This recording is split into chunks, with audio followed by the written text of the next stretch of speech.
are. We've been fans, Tony, since 1985. We had I remember we saw you guys in Hit Parader, and Yeah. that was when the EP was coming out, and you were opening for Striper, and we saw that in the newspaper here in Pittsburgh, and I went out and special ordered the cassette from a place called B&D Records here in Pittsburgh. Right. I remember that, so that's been a fan for a long time, man. You guys were awesome. Thank you. It was a good time, especially for me, because I'll never forget that show that we did with Stryper in Pittsburgh, because that was the same day that my son was born. Oh, that's awesome. Yeah. That was in 1987. It's February 27th, 1987. Yeah. Because that was the same day that my son was born, and I'll never forget Kelly Hansen announcing it to the crowd. That I just proud father of a brand new baby boy, and everybody kind of went crazy. It was cool. Right. Boy, that brings back the It's memories. a memorable moment for me. Nice.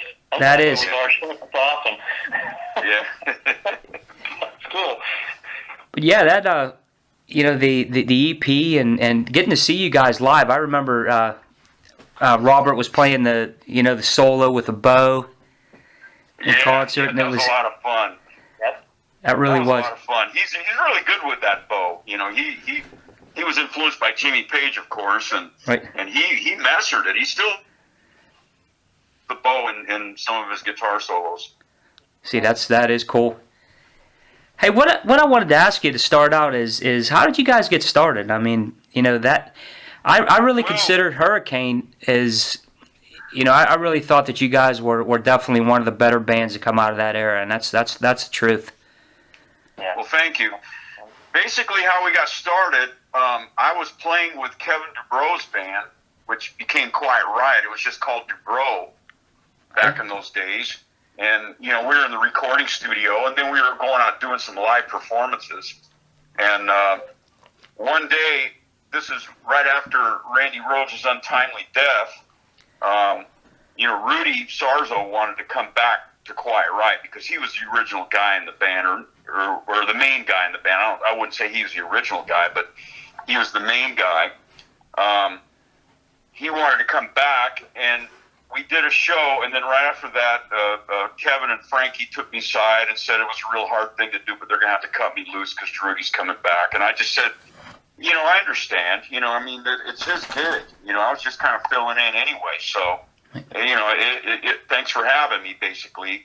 And I got the credit for the, writing Bang Your Head, which used to be an old Snow song that I was in, which we'll get into in a few minutes. We'll talk about Snow. Called Water Drag No More Booze. Anyway, that same night, Kevin Dubrow introduced me to Robert Sarzo. And that's Rudy's younger brother. And he had just gotten into town, and Robert and I, we hit it off right away. We were instant friends, Right. And we got together and just started talking, and then we talked about jamming, and we got together, just him and me, and we just, started writing songs together. And we got to a certain point. I was doing some of the vocals in our songs, and he was in our little home recording studio that we had at the time. We were doing in this little office building of this lady that we knew. And, we had a 4-track set up in there, reel-to-reel 4-track. It was cool, fun. And we were writing. I was doing vocals, and he was doing vocals, and we both realized, we needed a lead singer. And that's when we found Kelly Hansen. We heard about him, and we went to a nightclub that he was playing at, and he was playing covers. And we asked him to come down and do some recordings with us and stuff like that, and he did, and it worked out that he was going to be the guy. And we had a different drummer. His name was John Shearer at the time, a guy from England, really, really nice guy, great drummer, but he just wasn't the right fit for Hurricane. As good of a drummer as he was, we felt that we needed somebody that fit what we wanted to do better. So that's when we came across with Jay Shellen, who's done a lot in his career too. Kelly and Jay both have done a lot in their careers. And that was, the band right there. That's the touring act and the recording act, and we recorded the 3 albums, and except for Robert left the band after the second record, and that's when we got Doug Aldrich to sing or play with the band. Right. As of today, Robert and I, we still talk. As a matter of fact, I just spoke with him just a couple hours ago on the phone, and we're talking about, writing and doing some new things, and we'll see how it goes. We haven't played a gig in almost a year. Right. And we really don't have anybody that can do the vocals for us right now. We're looking at a couple of people, and ultimately it would be best if Kelly Hansen came back, but he's not going to do it because he's out with Foreigner, and that's basically his staple right now. That's where he belongs. Right. He's never going to come back. So we can either forget about it or find a new singer and move on. And we've had a couple of different singers in the band. We had Andy Freeman, Last in Line's guy. He sang with us for a while. Nice. But then he started getting other opportunities, and we weren't doing anything, so he went ahead and did it, and it came into him doing the Rock Vault thing in Vegas for a while, and then he ended up in Last in Line. And then we got a guy, Jason Ames, a guy from Seattle, that Jeff Tate, he kind of highly recommended, and we toured with Jason Ames. He was a good guy, good singer, looked cool, had a good vibe about him, and he made the band kind of darker, which I thought was really cool. So, we toured with him when we were out with Queensryche, and that was in 2014. That was, when there was two Queensryches going on, and we were playing in Jeff Tate's Queensryche. Right. Before all that litigation was settled. And then after that, we did a few more shows with Jason Ames, and with him living in Seattle and us living down here in LA, it's really difficult to do local shows and all that kind of stuff and keep the band alive, Right. And he's not willing to move down to LA, and I don't blame him. Seattle's a nice city, it's beautiful up there. I was just up there 3 weeks ago, and it's a beautiful city. But anyway, so we started looking around for other singers, and we found a guy, Michael Mara, who's really good. He's been out with Tracy Guns, and really good guy, but he was too busy. He couldn't do it. But we did a couple of shows with him and one recording session with him. And so right now we're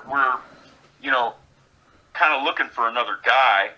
The word's out. We'll find somebody sooner or later. And if we don't, then it's just not meant to be. Robert's whole attitude is, we got a brand, let's use it, and I agree, I totally agree with that. Right. So we'll find somebody. So right now, because of that, Hurricane is kind of in a hiatus mode right now. It's kind of a let's see what happens mode. I know a couple of guys that can pull it off, and we're going to look at them in the coming weeks.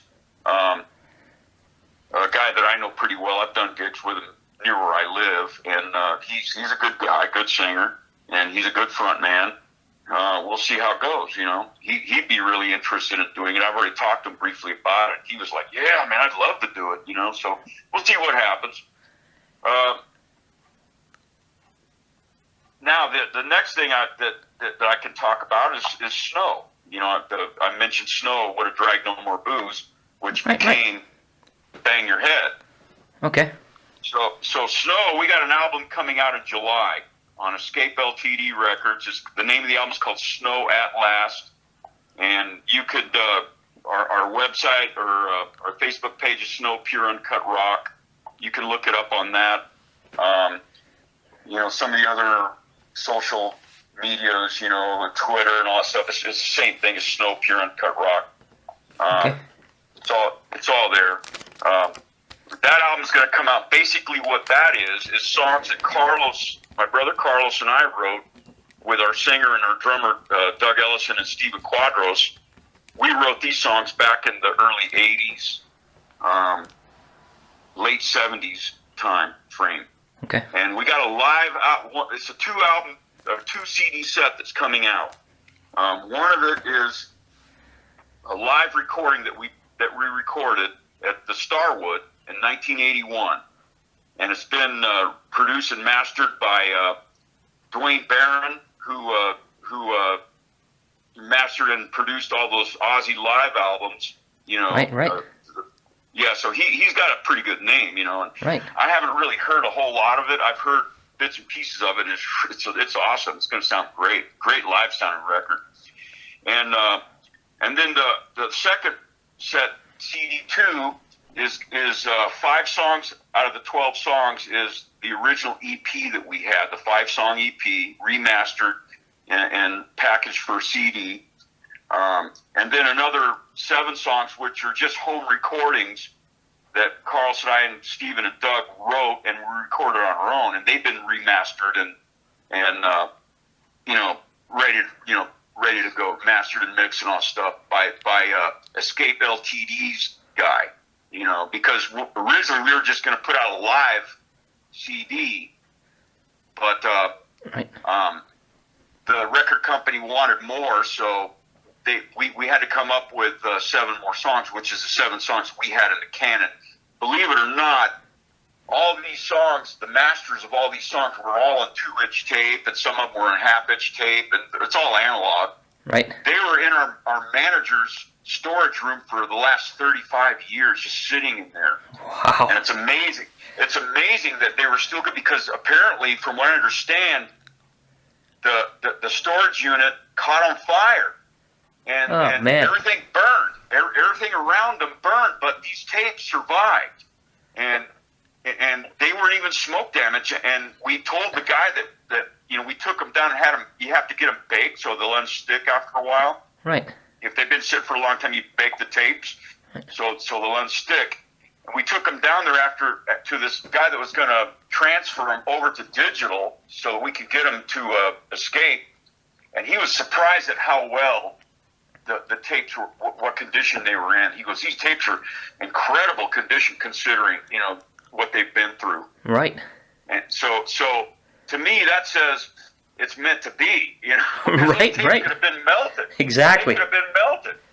And on that tape is the live versions of the song called What a Drag, No More Booze, which became Mental Health, Bang Your Head.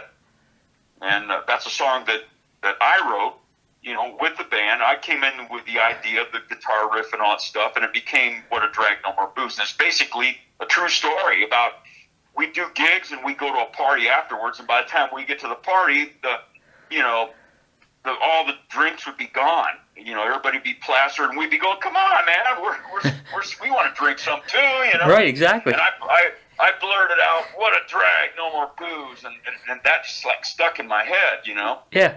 And I went home the next day and I go, I'm going to write a song about that. So I did, you know, and it came out. So it's basically Bang Your Head, but just different lyrics, different vocals. The arrangement's a little bit different, but it's pretty much the same thing. Right. So we're going to release the live version of that. And right now, Carlos and Steven and Doug and I, we probably have plans of going back in the recording studio and re-recording that, record a studio version of that song, because all we have is the live version. Right. And we'd like to get a studio version of that, plus a couple other tunes that we have that we don't have studio versions of, that didn't make the new album coming out, because we wanted to get a studio version of it. We don't have it. So we're going to go record those and release those at a future time. You know, we'll see how this 2-CD set does.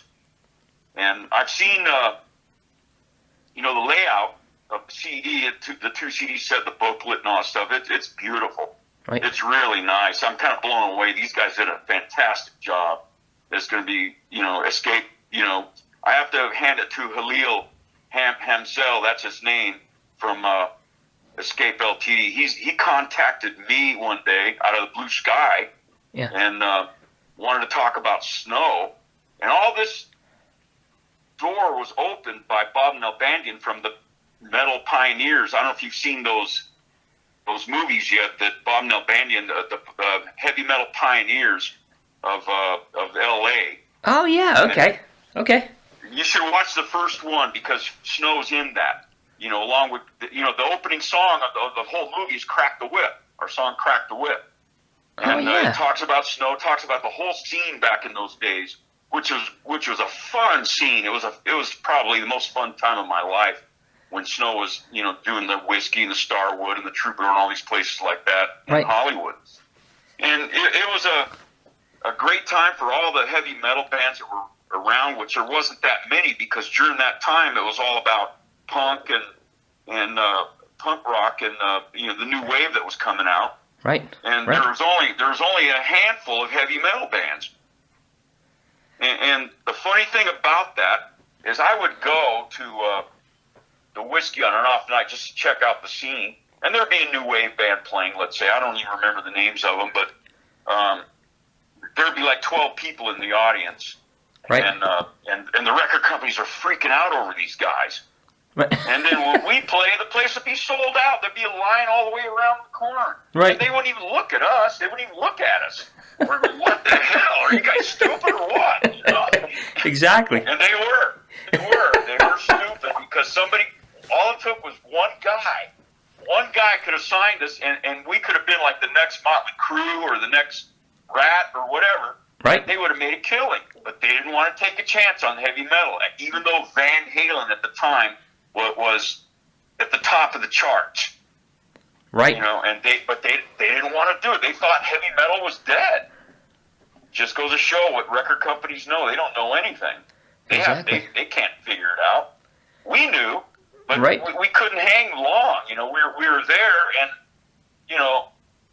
nothing was happening. So our time just ran out. All good things must come to an end, and that's Right. when Stephen Quadros left the band, and we continued on without him. But it just wasn't the same. Right. The energy was gone. Quadros brought a lot of energy to the band with his drumming, and it just wasn't there anymore. With the other new drummer, he was a great drummer, but he's more refined. Didn't have that crazy streak that Stephen Quadros has, and so we just disbanded. And then that's the time. Just about that time, that's when Kevin DuBrow tried to get Carlos in the band, because he didn't know that Randy was going to get killed in a plane crash, of course. Right. And we were in the studio. Carlos was in the studio with Kevin, and then Kevin called me up one day, wanted me to come down and lay some tracks, and I went down there and laid some tracks, and then I ended up playing a bunch of shows with him. And Rudy and Sarzo and Randy Rose were out with Ozzy at the time. And, weeks right during that time, almost exact during that time, that's when Randy got killed. Rudy couldn't handle being on the road with Ozzy without Randy. Right. I mean, I don't know if you read Rudy's book, Off the Tracks. It's a great book. You should read it. It's about his time with Ozzy and what happened. The whole incident of Randy getting killed in the plane crash, how it happened, who was on the plane, all that kind of stuff. It tells the whole story according to Rudy. It's a great book. I'm gonna have to check that out, definitely. I highly recommend it. Rudy's book is called Off the Tracks. And anyway, I read that book in 3 days, because I couldn't put it down. It was such a good book.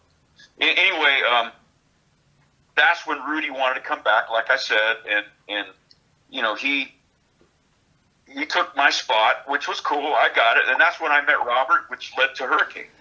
And it's all great. It's still playing a lot right now. Not so much with Hurricane, but other things that I'm doing. I play with a lot of different bands right now, and I went out and toured with London for a little while. And, Nice. And and that was good. It was That fun. is cool. I still may do some more, but Nader, I love Nader, but he can't afford to pay me what I want to get paid. So Right. he's trying to promote the band, and that's what he goes, hey, every penny I earn goes to promote the band. And I go, yeah, but I got bills to pay. I got kids to feed. Right, exactly. I can't just go out and be gone for weeks at a time for nothing. If I was Right. by myself, I would do it, but Right. I can't. So I started playing. I've got a lot of friends who were playing in tribute acts. So me being the professional musician that I am, that's what I do to make a living. Right. Right. I play at an Aerosmith tribute act. I play in a Creedence Clearwater tribute act. And believe it or not, the money is freaking incredible. I get paid more money doing that than I do in Hurricane. It's just unbelievable. I couldn't believe it, That's so what we, I'm doing that right now, and I'm still going to play with Hurricane and Snow when that album comes out. We may do a tour. We'll see how things go. You know, yeah. I'd love to go out on the road with my brother Carlos. I'd love to do it. I think it'd be freaking awesome. That's an incredible story. I mean, all the background, and I'm definitely going to check out that new Snow when it comes out. Yeah, you'll be able to order online on Escape LTD. You can go to, check out Snow Pure Uncut Rock, and the website will come on, and it's got, we got a couple of things on YouTube. We got a song that was recorded like in 1980 or 1981 at a live performance we did at the Pasadena Civic called Somebody Love Me, and that's the only one we put out. And then we got another live recording with Andy Freeman singing in 2011 with the band at the Key Club, which was Gazzari's. Okay. Bill Gazzari's place, and then it changed over to the Key Club after he passed away. So, they're both really good. Good sound. It's freaking Andy Freeman kicks ass. He's a great singer. He is a great singer. And he is a great singer. I've been, last time I talked to him, he's not opposed to doing some Snow shows with us. He loved the band when we were playing with him. He loved it. Thought it was really a fun band. And so that, I don't know what's going to happen with Last in Line. It's a great band. I love that band. I've listened to their record a lot. It's a killer record, man. It really is. It is. Yeah. And depending on what Vivian Campbell does, Right. He's got the Def Leppard thing. That's his priority. Right. And, those guys could be sitting around for a while, and that would open up the door for Andy to go out with us, if we get a tour during that time frame, which could happen. Weirder things have happened. Right. That's true.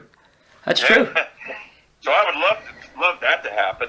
And our original singer, Doug Ellison, he could possibly do it. We're not sure. I don't know if he'd be willing to do it or could do it, He's had some health issues in the past, and he's pretty much recovered from all that. I saw him about a month and a half ago in Florida, and when I was out there with Aerosmith, the Aerosmith tribute act that I play in, right. And he looked really good.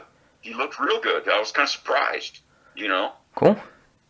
I don't know if he'd be willing to, give up what he's doing now to do a Snow tour because he's married, he's settled down, he just. His wife may not let him do it. Right. It's crazy. Right. It's crazy, and that to him, that's an important thing. He's got he's happily married. We wouldn't want to blow that for him. By going out and ruining that. So right. But we'll see how it goes. It's really up to him and actually the rest of the band too. Carlos would love it if he could do it because Carlos likes the original guys to be together. And I get that, everybody likes that. Right. A lot of times it's tough, too, to get everybody back together. Most of the times it is. I know. And right now Carlos is doing the Rat thing. He's out with Rat, when they play. Right. And it's all the original band except for a different drummer.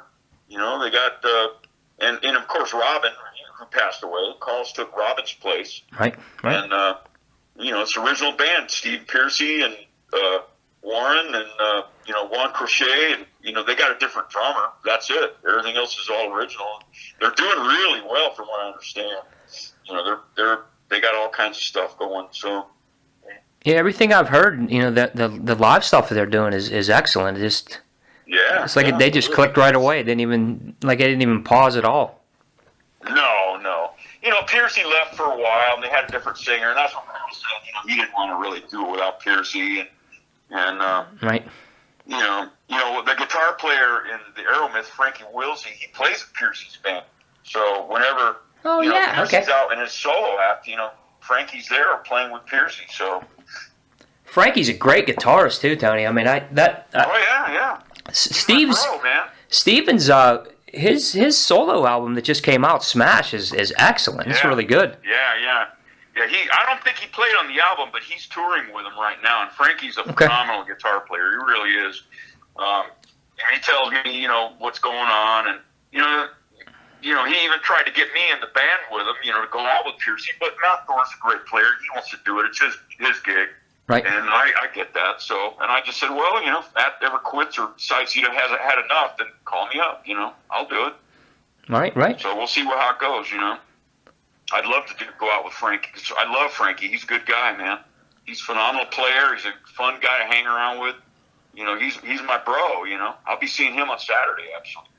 Oh, that's cool. We got another Aerosmith band called Pump, and we're going to be playing in Fullerton at this place called the Slide Bar, which is a pretty happening spot in Southern California. We'll be playing there. We got a daytime song. And, we got two versions of the Aerosmith tribute act. One's called Aeromyth and one's called Pump. And the Aeromyth one is the stronger of the two because the singer, Chris Van Dahl, he's Tyler all the way. He's just like freaking Tyler. Right. He pulls it off, and it's very believable. And then the other guy, Dino, he's a great singer, but he's not as Tyler-esque as Chris Van Dahl. And so we got two versions, and whenever Chris can't do it, we play it as Pump. Right. And so it's the same band, just a different singer. But hey, that's both cool. bands kick ass. Both bands kick ass. It's really good. Isn't it amazing? And, they're all national acts. We play all over the country, so. Isn't it amazing how the tribute acts, like you were just saying, how much better you do with a tribute act than you do, with like Hurricane or the regular bands. It's amazing nowadays. I know. I couldn't believe it. Years ago, I was a tribute act. What the hell? I would never play in a tribute act. That's dorky, And, Right. And here I'm doing it, because my good friend Neil Shelton, he just called me up out of blue sky one day and asked me if I'd be willing to do it, And I love Tom Hamilton. Don't get me wrong. I love him. He's a fabulous bass player, cool guy, and all that. Right. And I just asked him, so I get to play Tom Hamilton bass lines? He goes, yeah. And he goes, the money's really good. Would you be willing to do it? And I said, hell yeah. I'd love to do it. And that was 4 years ago. There you go. 4 years ago. So I've been doing it for 4 years now, and I've been all over the country with those guys, And it's an easy gig because it's easy money. We fly in, we do a gig, and then the next morning we fly out. It's an easy gig. We don't have to drive. Everything's airlines. Right. My mileage on Southwest Airlines is really picking up. Be able to get some free flights before too long. That's really cool. It's a fun gig, and I love the guys in the band. Everybody in the band is really fun. They're fun to hang out with, and we have a good time when we go out. I've become really close friends with Neil Shelton and Frankie. Those are my two guys, that I hang out with. Mainly Neil. Right. Neil's a good guy, man. He's a really, really upfront guy. I just love him to pieces. He's a great guy. He's become one of my best friends. That makes it so much easier as a musician, too, when you get to go in and you can be relaxed and just do your thing, huh? Yeah. You just got to be prepared to play because it in a lot of ways, it's kind of a high pressure gig because you gotta produce. You gotta make sure that you're on top of your game. You can't be wasted or anything like that, and expect to pull it off because you got to make it believable. And you can look at some of our videos on Facebook and online, the Aeromyth tribute to Aerosmith, and it's there's some stuff there before I was in the band. There's stuff there with me in the band, and it's all really good. It's really good. It sounds believable, and everybody says, "You guys, I just saw Aerosmith 2 weeks ago. And you guys are, I can't tell the difference." That's what they're saying. I go, well, the price is different. You can see us for $20. You see them for $200. Right, exactly. So that's amazing. It's fun though. I just love doing it. And then the Creedence thing, the same thing. When I go out with Creedence, I got good buddies in that band too. Guys that I play regular gigs here near where I live in local bands, and we play cover tunes and stuff like that. And these guys are really, really good musicians. And we go out and people say, "Man, if I close my eyes, I think I'm at a Creedence concert." Because we don't look exactly like them, but right. we sound like them. We sound like them. That's the main thing. Yeah, that's the main thing, man. And they say you guys sound just like them. It's amazing. And so that's good. That's what we pride ourselves on doing. Sounding like Aerosmith, and sounding like Creedence Clearwater, and it's all good. I also do shows with another tribute act. Occasionally, I fill in for their bass player. The name of it is Pyromania. It's a Def Leppard tribute act, and they're really popular too. They sell out everywhere they play, and they travel just like Aeromith. And I got a show coming up with them in August. I'm filling in for Patrick, who can't make it. Patrick's a good friend of mine, another fellow bass player. He can't make it, and I fill in for him all the time. Cool. So I got, as a matter of fact, Pyromania and Pump are going out on this little run. We're going to Portland, Oregon, to play. One day we're playing at Pyromania, the next day I'm playing with Pump, and then we got a day off, and then we fly to Chicago, and we're supposed to be playing in August with Ozzy, as a matter of fact, at this big festival where they're supposed to have a lunar eclipse or solar eclipse or something like that, and Ozzy's supposed to be playing right during the center of that solar eclipse. Oh, that's pretty cool. That's the perfect artist to have there too. Yeah, we're not playing on the same stage as him, but it's a big festival. There's side stages where the lesser bands are playing. We're on one of those side stages, but it's all good. We're still opening for Ozzy. We're still playing with Ozzy, so yeah, absolutely. We're going to be hanging with him. That's going to be cool.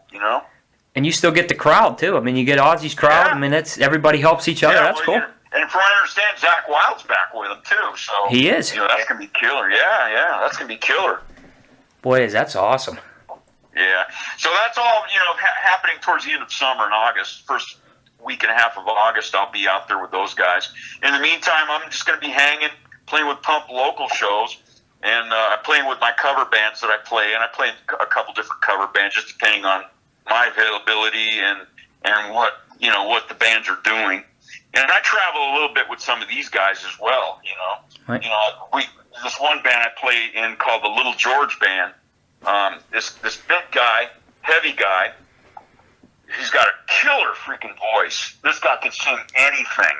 He could sing anything. He's just a big fat guy, but Right. he can sing anything. Amazing guy. And he's Little George. That's his name, Little George. Yeah. And I travel up to Pismo Beach with him once a month. I go up with him if I'm available. And we spend the whole weekend up there. So once a month I get to go hang out on the beach, up at Pismo Beach, which is beautiful up there. Yeah, true. And play these gigs, these sold out shows with him, and I make good money doing that too. So, and we have a great time, Right. It's a fun time. It's cool. It's really nice to see that you're still doing it out there and you're still kicking and still. Because I'm gonna do it till I drop dead. I'm never gonna quit. Most musicians, that's what they do. They do it until they drop dead. Right. It's your passion, man. They'll be playing. Yeah, I know. That's what keeps me happy. It's what keeps me alive. Just playing in front of the people. The rehearsals and the recording and all that stuff, it's work. But the playing in front of people is what turns me on. That's what keeps me alive. Right. That's what keeps me smiling. I get out there and I play in front of the people, and they appreciate what I do, and they appreciate the band that I'm in, and they're dancing, and they're having a great time. That puts a smile on my face. Right. That's what you do it for, man. That's awesome. Yeah, I know. It's always been that way since way back in the day. Carlos and I were playing backyard parties and high school lunchtime dances and stuff like that. We're the only heavy metal band. Everybody else was playing dance music and disco stuff back in the 70s. And Carlos and I, we had our heavy metal band. We were playing Sabbath, and we were playing, Bad Company, and we were playing Zeppelin and stuff like that. Right. And, Alice Cooper. We were playing all this crazy stuff, and nobody was playing that stuff. We were the only heavy metal band, and everybody, the school people say, "You guys are too loud. You're too loud." What? Loud? What? We just ignored them. Yeah, turn it up. Go up and pretend we're turning down, and just touch the knob. Okay, I turned down. They go, okay. They don't know the difference. Exactly. We got this running joke. We got this piece of wood with a big knob on it. And if somebody comes up and says, "You guys are too loud," we just have this piece of wood with a big knob on it. Okay, we just go and turn the knob down. It's just a piece of wood. And then they're giving us thumbs up. Like it's no different. They don't even know. They're so stupid. They don't even know. So, it's little things like that we talk about, That's cool. That's awesome. That is cool. You know what I always like that a lot of bass players, I know they play with picks and everything, but I like the way you play. I mean, you finger pick everything, and it's got a meatier tone, I use fingers and thumb, and I use a pick too. It just depends on what kind of tone I want. Like certain songs, I want more of a hard tone, so that's when I use a pick. Right. If I need a mellower tone, then it just depends on what I hear when I'm playing. Right. And it's not so much about not being able to play. I can play picked or fingers either way, just as good. But it's more about the tone that I'm looking for. So that some songs I think sound better with a pick. So I play with a pick. Right. So about 80% of the gigs that I do, I'm playing with my fingers. But there's a 20% where I'll pull out a pick and play with it. Right. And people they like that. They go, "Wow, you're versatile." And I go, "Yeah, I can do either way." And some people that you play with, they would rather I play with a pick. Some artists like I actually, after Jimmy Bain passed away, Vinny called me up and I went down and auditioned with Last Line, and I played with a pick for that whole audition. Because that's the way Jimmy played. He played with a pick. Right. And so unfortunately I didn't get the gig, but they gave it to Phil, who's a great player. And he was more what they're looking for. He fit that vibe. I didn't fit their vibe, not as good. Right. I mean, they loved me. Vivian, he came up and said, "Dude, you're fucking awesome," And, Right. And I thought I had the gig, but they gave it to Phil. So that's cool, Right. That's cool. I get it. It's just like, you got to get the right guy that fits, and Phil fit. I could have fit if Phil couldn't do it, and I could have made myself fit, but it just wasn't as natural as with Phil. Right. Plus, Vinny and Phil, they have a history together, and I'm surprised he didn't call Phil from the beginning, Right. He just might have wanted to see. But it was fun. I can say I played with Vivian and I played with Vinny. That was fun. I twice with Vinny because he called me up and he goes, "I got this little studio, and why don't you and I get together? We'll just jam." So it's just him and me in this little studio by ourselves, and we jammed for about maybe a half an hour, 45 minutes. We just jammed. He just wanted to see how I played. Right. And then he calls me up a couple of days later and goes, "We're going to put together a whole band. The whole band, you come down." So we went to a different studio and the whole band was there, and I played, and they were all giving me high five and all that stuff, and it was cool. It was fun. That's cool that you get to play with so many different musicians too. I mean, it's diverse too, very diverse. Yeah, and that's what I do. I take pride in that. And one of the main things that I do take pride in is somebody will call me up and give me like a 3-day notice, and I have to learn all these songs in 3 days, and I always seem to pull it off. Right. Pull it off. I don't know how I do it. I don't know how I can memorize this kind of stuff because I can't even remember my kids' names half the time. and here I am, I can remember all this music in a short period of time. It's just crazy. That's being a professional, man. No doubt. I guess no so, doubt. That is it. I'm a family guy, though. I love my kids. I'm all about them. They know that. They appreciate it. But I have to leave sometimes and go out and tour. And Right. I come home. Always come home, and they're happy when I'm home. They always ask me when I'm going to be home. I'm only going to be gone for 3 or 4 days. I'll be back, and they're okay. But that one time when I went out with Queensryche, I was gone for 2 months, and they were kind of bumming out that I wasn't there for that long. Right, yeah, that's a long period of time, huh? Yeah. And that's the first time that I'd ever been away from them for that long, They were Right. like kind of not happy about it, but they go, "That's what I do." And I told them, "That's what I do. Sometimes I'm going to be gone, but I'm always going to come back. Don't you worry." Exactly. Yeah. What was that like playing with Queensryche? It was great. I can honestly say that I saw Queensryche probably about 35 times. Right. I'd watch them every day, I'd see how they're doing. Right. And, Jeff Tate, would he be standing on the side of the stage watching us play, Right. And it was cool. Jeff was really a cool guy. He was a really cool guy because what happened was Robert Sarza was also playing in Jeff Tate's Queensryche. and they needed an opening act. And Robert, why don't we get Hurricane? I'll just play in both bands. I'll just change my clothes, and Right. it'll be cool. Change guitars, and Jeff went for it. And we're trying to figure out how we're going to tour. And Jeff goes, I got this big tour bus. Why don't you guys just come with us? It's only 3 of you. So we toured on the bus with the band. And it was cool. There was some heated moments at times, but, for the most part, it was cool. And it wasn't Jeff that created it. It was some of the guy, his tour manager, that guy, I can live without that guy. Right. I don't want to say anything bad about him, but he was not very kind to the rest of us, me and Jason and Mike Hansen on drums. He wasn't very kind to us. He didn't help us one bit. As a matter of fact, the first day on the bus, he goes, "You guys are on your own. I'm not helping you one bit." And I go, "Okay, I'll tour manage Hurricane." So I did. I tour managed Hurricane, and I go, "Just give me all the contacts." Right. So he emailed me all the contacts of all the gigs that we were doing, and I emailed each individual one of them, told them who I was, and gave them a list of things that we needed, and told them what our pay was, which was already agreed upon, and would like to get it, right after we play, before Queensryche goes on. So every day I'd go up to the promoter's office and collect the money, Right. It was cool. It wasn't that bad. I somehow I figured out how to do it, in a short period of time. It's not really that hard. You just got to know what this guy was thinking, but he wouldn't help us at all. That's I don't a shame. understand that. Jeff was really cool, though. Jeff was really, really nice to us. He really was. He was always, making sure that make sure we ate and whatever, Right.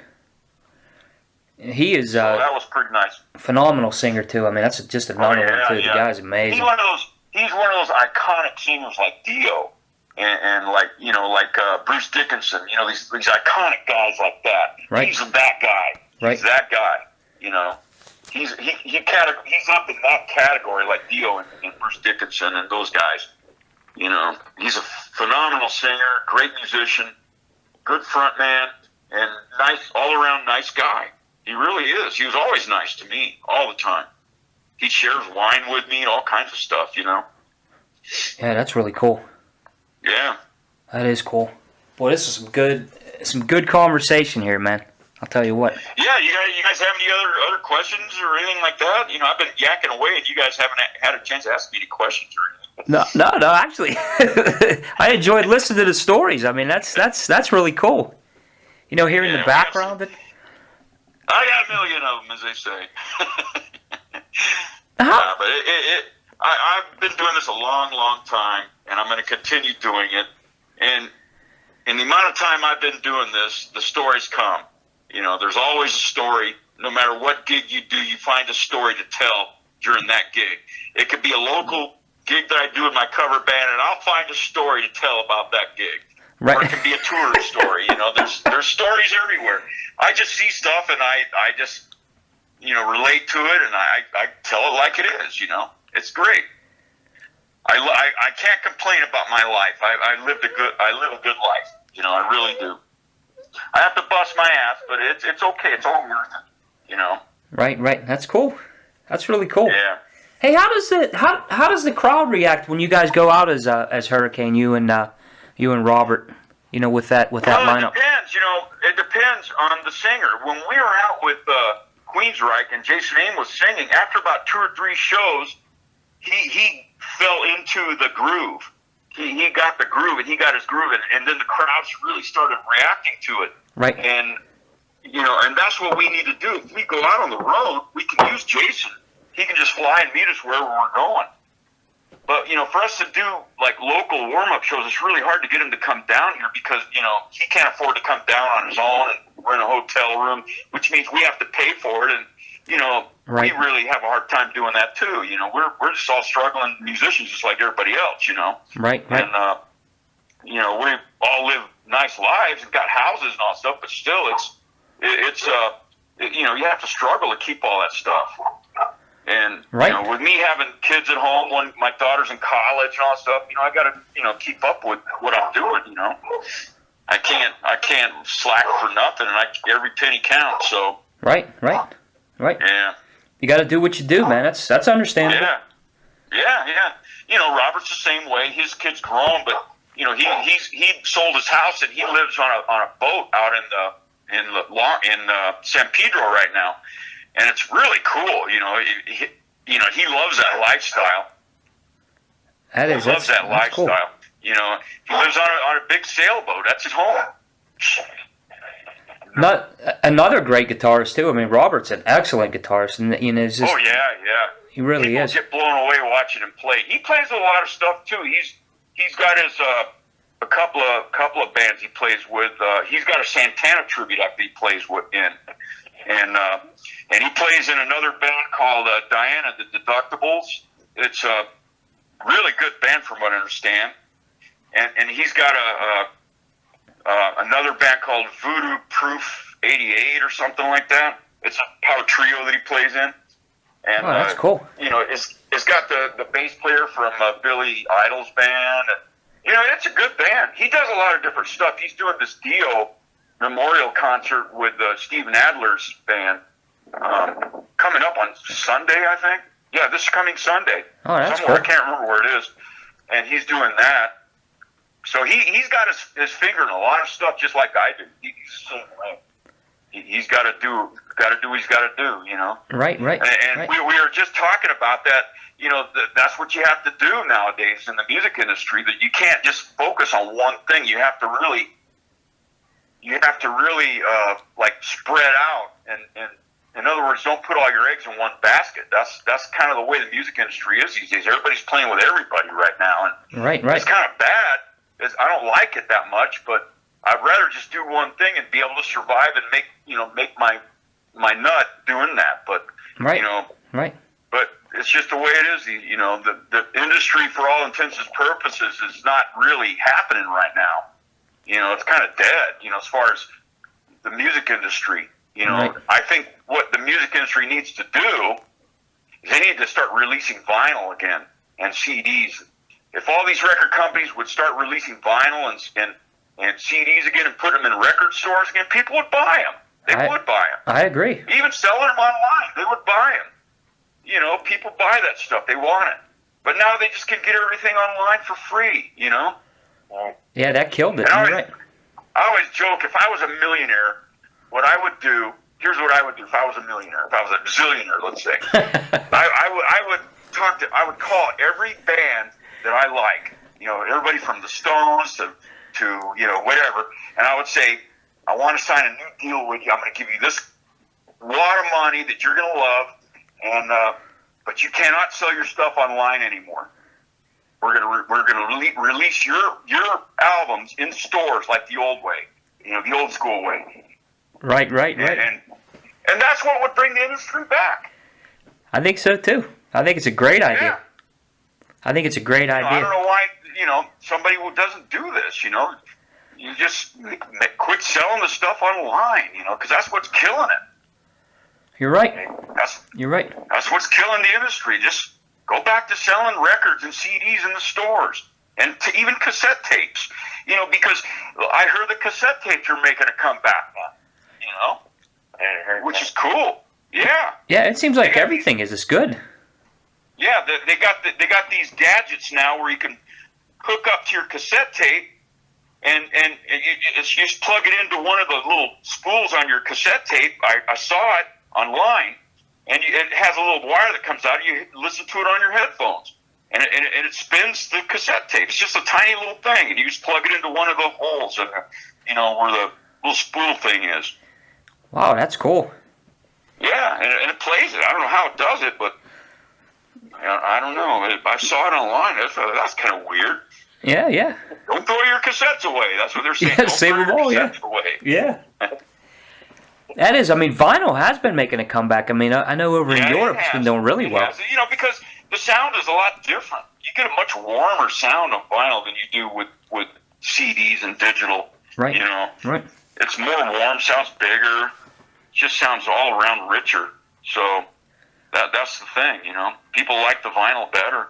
I'm glad vinyl's making a comeback. I agree. I'll say this right now. I'm sitting right at my desk in my office at home, and I got Take What You Want right on vinyl. right in front of me. Yeah. I remember back in the old days when I was a kid, I asked my mom to take me to the record store so I can buy this album. She'd drive me down there and I'd go in and buy the record. And I couldn't wait to get home to put it on my turntable and listen to it. Right. It's that waiting that makes it more exciting. I didn't think about it like that at the time, but nowadays you go online and you order the song and you can listen to it right there on the spot, no matter where you are. You can listen to it on your phone, whatever. Right, and right. There's no wait anymore. It's instant gratification. There's no You're wait. right. Man, you're exactly right. Sometimes you wait for something. Okay, we're going to go home in about an hour. I got some grocery shopping to do. So I'm sitting in the car while my mom's grocery shopping, looking through the album, looking at all the pictures and stuff like that. Right. I couldn't wait to get home to hear it. Right. That's those times are very memorable for me. That's it. I remember you just brought that up. I remember, when I got the Take What You Want cassette, and I'm listening to "Take Me in Your Arms," which is still one of my favorite songs of all time. I love that song.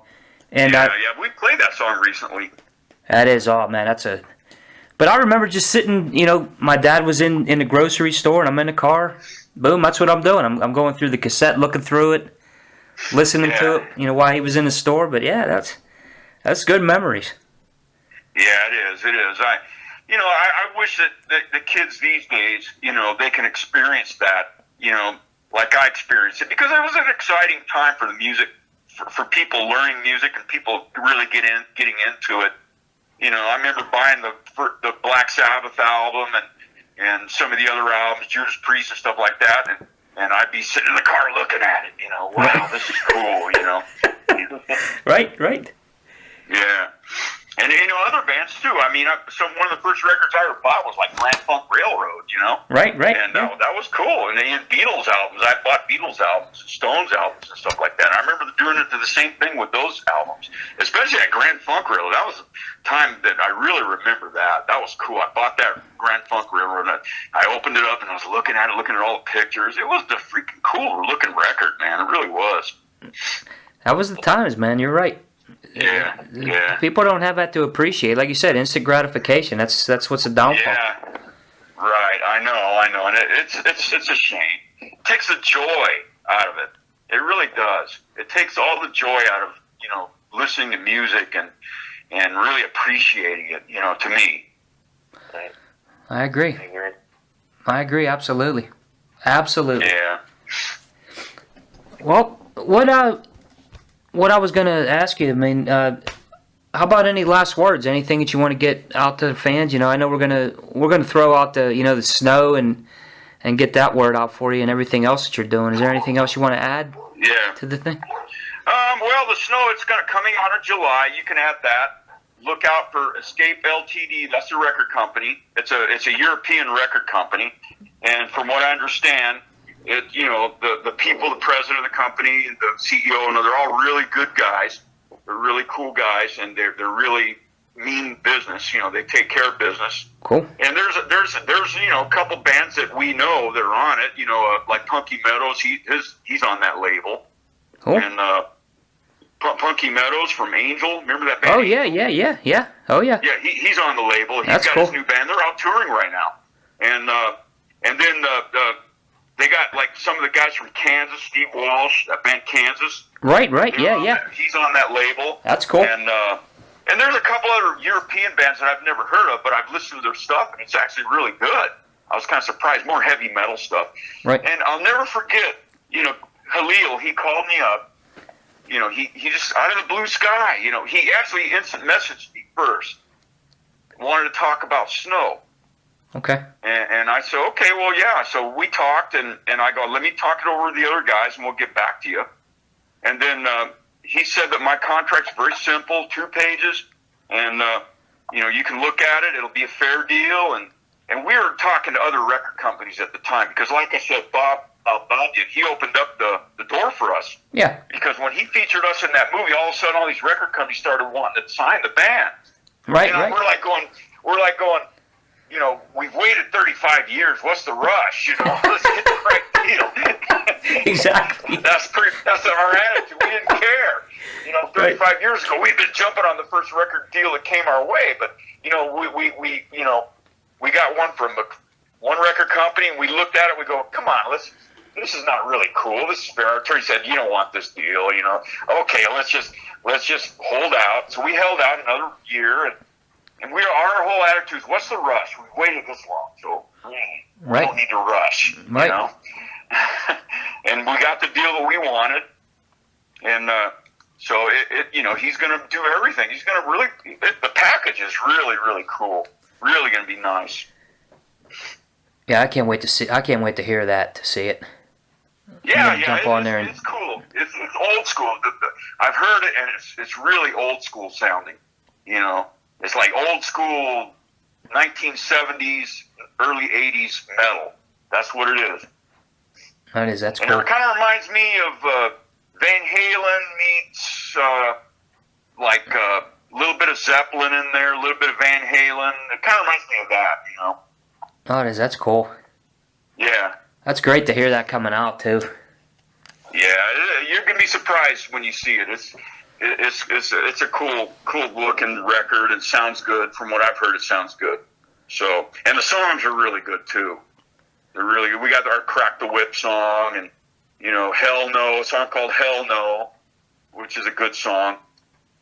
It's all good stuff, That's good stuff. Yeah, I can't wait to hear it. Like I said, I can't wait to hear it. So it's you'll like it. Snow Pure Uncut Rock. Yeah, you can check out the Twitter feed, and I think we got a Facebook page and all kinds of stuff like that. Okay, yeah, we'll get it out there. We'll get the word out for you on that one. Yeah, please definitely. Push it, and we really appreciate it. It'll be out in July. We got another month and 2 months to wait. So, and what I'll do is I'll Facebook friend you, or Facebook friend you, and that way when it comes out, I'm going to be pushing the crap out of it on Facebook. So you'll get the message. I'll request your friendship because I saw it, and I'll just request your friendship. On this message. Okay. We're not Facebook friends right now, but we will be. So. Oh, absolutely, man. We, like I said, we've been fans for so long, man. We support anything that you do, and we're behind you 1,000%, man. Thank you so much. Thank you. We really are. Appreciate that. Yeah. We need all the help we can get. Well, I'll tell you what. In closing, Tony, I just want to say thank you for doing what you did for all those years and continue to do, because, that's been such a big part of our lives. Like I said, when I can look back at 1985 and ordering that, Take What You Want, and then all the way through the Hurricanes, it's just been such a big part, and I'm really happy, to say that, that I've been a fan that long, and I really appreciate what you did. I really do, man. Thanks a lot. I appreciate you calling and taking the time to talk to me. It's, we all got a story to tell, and I'm glad that you listened and gave me a chance to say my piece. It's all good. That's awesome, man. We appreciate the time, man. I thank you so much for taking the time too. Okay. Well, thank you. Anytime. Call me anytime if you got any other questions or whatever. Absolutely. Right. You got it. And I'll request your friendship on Facebook too. Okay. You got it. All right. You got it. All right. Thank you. All right. Thanks, Tony. Thanks for the time. All right. Have a good night. All right. Bye-bye. Bye. Bye.